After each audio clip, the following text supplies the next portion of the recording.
Hello everyone, this is Iman Nizami. In the previous video we talked about how to start using Bibliometrics, the shiny teeny tiny app for no coders, to do your bibliometrics analysis. In this video we are going to talk about how to deal with the sources part. So we went to how to get the data and how to use filters and how to do the overview. Now we are going to talk about sources and how we can use bibliometrics to edit and to find out what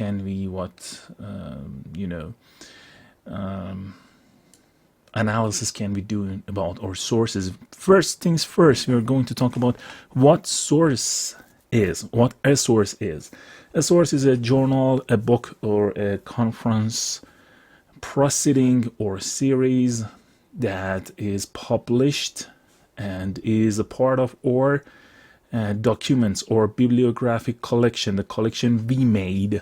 So each and every one of the journals or books or conference proceedings series that are used or are in our data set is a source. So what can we do with about these sources in bibliometrics? The first thing we can do is to check out what are the most relevant sources. So we click on that, we go to the play button again, and we see, there is a table here, Journal of Business and Industrial Marketing, has 6 articles, 4, 3, 3, and the most relevant sources are here now. You can see a plot, and you also can see a table here. As we said before, you can download the plot. Also, you can download the table here. You can use Excel, PDF, print it, or use a CSV or copy it. And you can ask if it shows 10 rows only or all of them. Most of the times you use a 10 rows only version to and you will get it. You will just use an Excel or you copy paste it in your article. Then we have some settings here also. In the options you can check out the number of sources that you want to include in the table. Again, you can use this plus sign and add it to the report. When you add it to the report, again, you can see it here when you finish up all the different analysis you want here. So first things first, we talked about most relevant sources. Secondly, we're going to talk about how we can check out the most local cited sources. So what is the meaning of local? It means that they are being cited in the in our own database. So let's check out most local cited sources. First of all is applied psychology, and rest, organ behavior, managerial review, managerial psychology, and all of them. So you can see how many articles are were cited from which source the most. So we can. You also can use this one in your article or in your bibliometric analysis, whatever that you use it for. And again, you can add it to the report, and we can go to the Bradford's Law. What is Bradford's Law? It shows that if the journals are arranged in descending in the Bradford's Law, if the journals are arranged in a descending order of the numbers of articles they carried on the subject, then successive zones of periodicals containing the same number of articles on the subject from the simple geometric series that is 1, 2, 3, and I'll just so I was reading from a book I have here. But yeah, it shows that which sources are your core sources. First of all, we have the core sources, then we have zone 2, zone 3.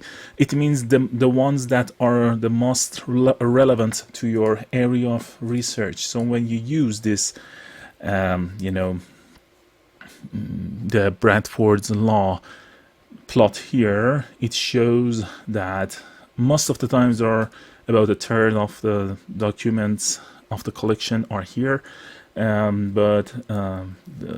These journals are the ones that most of the articles we have are included in these ones. You can see the names here, and you can also see the table that the ones that are in zone 1, zone 2, zone 3, and you can see them all. So the zone 1 journals are the most related to our subject area. And okay, we can go on and see. So you saw different zones here also, you see, and the ranks they have. You also again can use this or the table, or just add them to your report, and you can download this or the table. Then we are going to talk about sources local impact. Again, local means among the ones that we have in our dataset. So let's see. Journal of Business and Industrial Marketing is the first, second, third, and just let's see what's happening here. So it talks about the impact the journal has. It means we are going to talk about H index or G index, M index, or total, you know, citations, and so on. So or the publication year starts from when here. So the Hirsch index is the first one. You can see that it is 5 for the first one, 4, and just it is from maximum to minimum. Again, G index, M index, you can use all of these also, and M index is H on G, which means like 5 on 6 would be 0.556. And the Hirsch index is the number of published articles, each of which has been cited in other papers at least H times. And the G index, I think it was introduced on around 2006, and it tried to improve the H index here, and it is going to measure the global citation performance of a set of articles. And so if you want to you know, show which sources are the most important in your area of research, you can use this ones, and you can just like have an Excel out from the results and use the table in your article and talk about it. And the last but not the least, sources production over time. It shows how things has been going in each and every of the sources we have about our subject area in different years. So when we check out this part, sources production over time, you can see that some sources were active from like 1990s till now. Some other ones started working on the subject from 2007, 8, 9. So only one of them has been very active since 1990s. And you can also have the table here.